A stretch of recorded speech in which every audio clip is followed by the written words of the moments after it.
Hello, xin chào các bạn đã quay trở lại với review 5 phút. Trong đấu la đại lục, sau khi cùng Đường Tam thành thần, 6 thành viên còn lại, thực lực của họ đã tăng lên một cách chóng mặt. Lúc này đây, ngoại trừ Đường Tam đã thành thần, tất cả các thành viên còn lại đều đã đạt tới cấp độ phong hào đấu la, thực lực là vô cùng mạnh mẽ. Đặc biệt là Tiểu Vũ, sau khi hoàn thành khảo hạch với phần thưởng cộng dồn, lúc này nàng đã đạt tới 96 cấp, thực lực chỉ xếp sau Đường Tam mà thôi. Cũng bởi vậy, với sự mạnh mẽ ấy, rất nhanh Thất Quái đã trở về thành Gia Lăng Quan và chiến với Võ Hồn Đế Quốc một trận. Có thể nói, trận chiến đầu tiên tại thành Gia Lăng Quan là vô cùng kinh khủng. Lúc này, ngoài trận chiến giữa Hải Thần Đường Tam và Thiên Sứ Thần Thi Nhật Tuyết, cuộc chiến của những phong hào đấu la mới thực sự là gay cấn.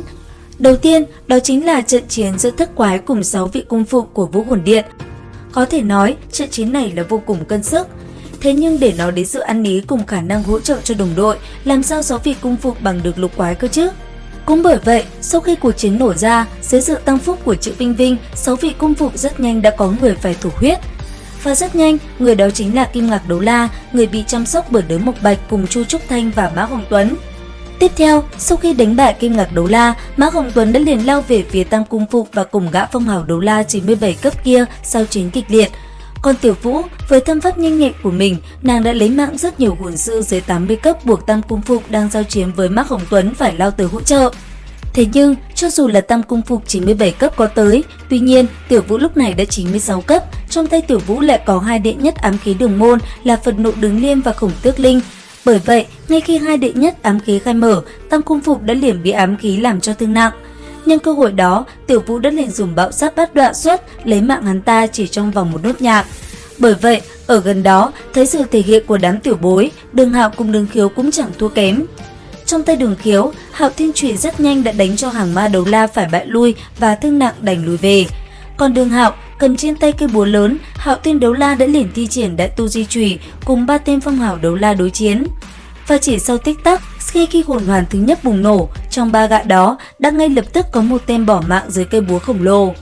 Nhiều huynh đệ Đường Hạo như vậy, Kiếm Đấu La cùng Cốt Đấu La cũng không kém, ở xung quanh họ, 4 tên phong hào đấu la cũng bị hành cho ra bã. Có thể nói, tình hình Võ Hồn Đế Quốc hiện tại đã trở nên vô cùng thê thảm, bởi vậy Kim Ngạc Đấu La đành ra hiệu toàn quân rút lui. Thế nhưng đáng tiếc, sự xuất hiện của độc đấu la đã làm cho toàn bộ nơi đây bị ám ảnh bởi kịch độc của mình. Nên theo đó, khi độc tố lan ra, khắp nơi trên chiến trường, toàn bộ quân sĩ cứ dần dần ngã xuống, cảnh tượng là vô cùng thê thảm.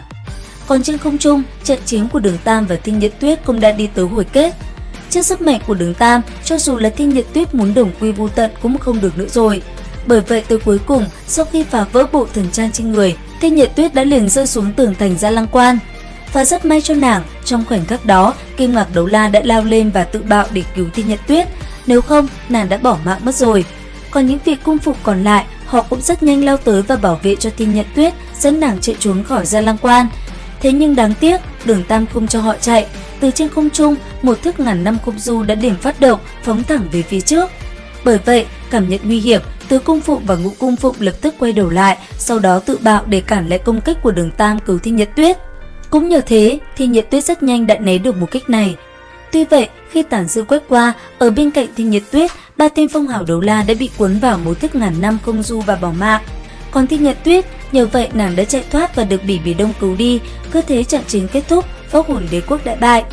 Trong trận chiến này, 6 vị cung phụng bỏ mạng gần hết, dường như Lục Cung Phụng và Ngũ Cung Phụng cũng đã bỏ mạng. Thế nhưng, người lấy mang họ là ai, tác giả vẫn chưa bật mí. Tuy vậy, với sự thể hiện trong trận chiến này, Lục Quái đã cho tất cả thấy sự mạnh mẽ của họ, đúng không các bạn? Còn các bạn thì sao? Các bạn thấy Lục Quái sau khi đạt tới thực lực phong hào đấu la có mạnh không? Comment ý kiến dưới phần bình luận nha. Video đến đây là hết. Xin chào và hẹn gặp lại!